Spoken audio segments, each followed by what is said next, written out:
Let's talk about the president's visit today in the context of what people in North Carolina are thinking right now. Robert Pittenger represents the 9th Congressional District in North Carolina. He's a Republican, sits on financial services, tweets at Rep. Pittenger, and joins us on POTUS. Congressman, welcome back. Thanks for being here this morning. Morning, Tim. Hope you're well. What have you been doing with your home district work period? I guess there is a little bit of vacation in there. I know it's a 5-week or 6-week period away, and you're running for re-election. You don't have opposition, I guess, but you're still out there working the streets.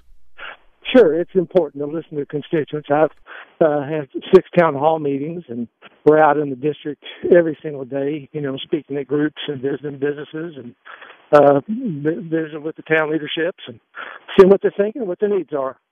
So we've been fully engaged. What's your sense right now of issues and the president speaking at a particular organization? He's speaking to the American Legion. But I wonder right now, I guess I could put it this way. I asked this question of somebody earlier today. What's the difference between the Charlotte, North Carolina of 2012 when he accepted the Democratic nomination and the Charlotte, North Carolina of 2014 and the president coming to speak there today?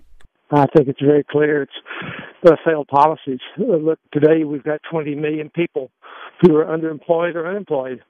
We've had a very tepid, slow growth economy, serious concerns with people, real families who need opportunity.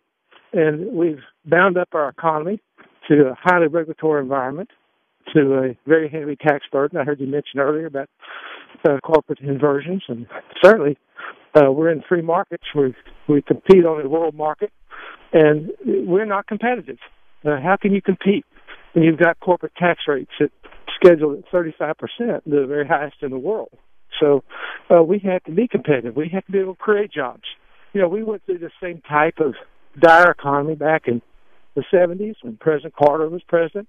Then along came a man who had a vision, and he had a vision for the power of the individual, the power of freedom, the power of opportunity, and cut regulations and cut the tax burden. And Ronald Reagan set the stage for the longest economic recovery we had. And that created 300, 400, 500,000 jobs a month, 1 month, 1 million jobs.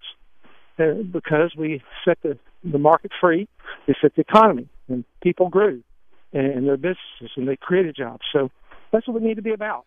America became a great country, not because of a great government, but because of individuals and freedom and the ability to take risk and build something and expand. Let's get specific for a moment, if we can, about the corporate inversions that, as you mentioned, I touched on the Tim Horton and Burger King get together, which might mean a movement of the corporate office to Canada.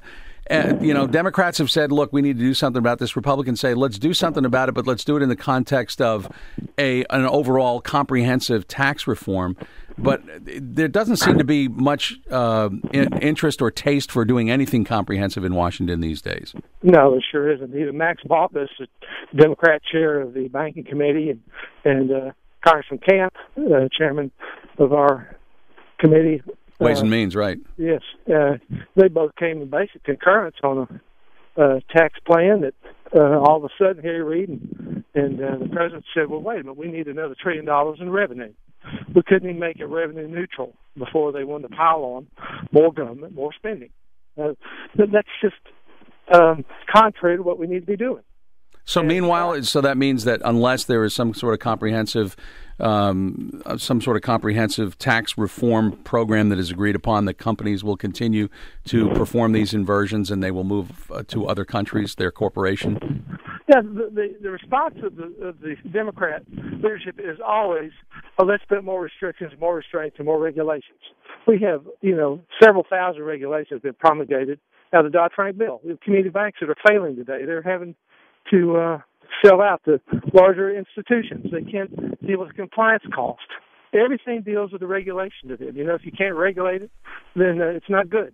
If you want to deregulate something, well, you're hurting their people. I guess bottom line, is it better to do nothing than to put regulations on companies that move out of the country? Absolutely. We need free markets. Free markets will build this country.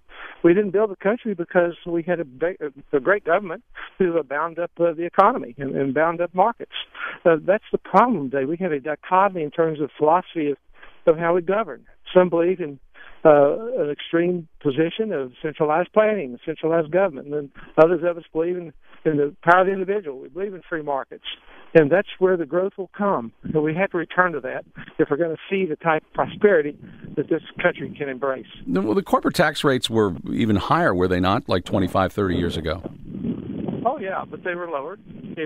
Even John Kennedy had the vision to lower the tax burden. He understood the power of the lower tax burden. Well, and there's also a difference, right, between the actual corporate tax rate and the actual amount that corporations pay because of deductions and the like.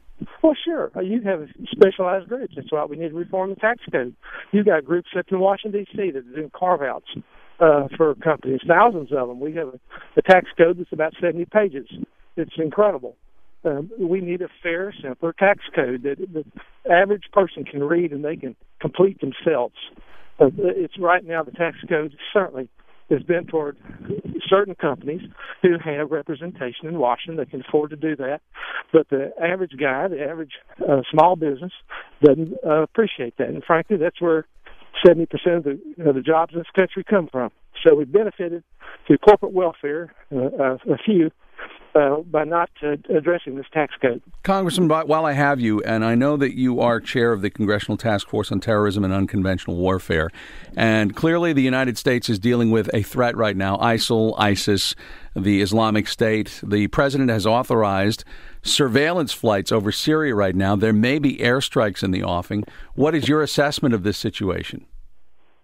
The president needs to come quickly to reality. Neville Chamberlain never got it. I hope President Obama gets it. He fought for the opportunity to back the Free Syrian Army. Maliki asked him to come in June. He wasn't ready and prepared to do that. To do airstrikes against ISIS. We haven't backed the Kurds. We haven't backed the Iraqi army. Where are we? I've met with numerous heads of state in the Middle East, and they're always scratching their heads.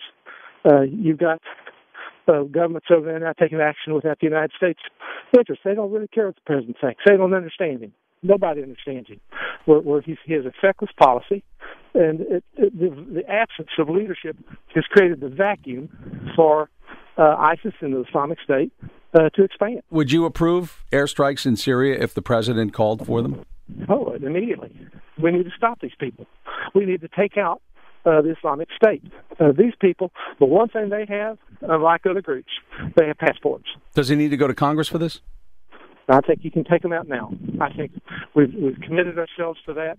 This is part of our war on terror, and he can take these folks out. All right. I appreciate you spending time with us. Good luck with your town halls. Well, thank you so much. All Have right. a great day. Representative Bye-bye. Robert Pittenger represents the 9th Congressional District in North Carolina. As I mentioned, he's chair of that task force, which is an important tie-in to what we've been discussing. He's also on financial services. President Obama visiting today, and we have the remarks on the way on POTUS. He tweets at Rep. Pittenger.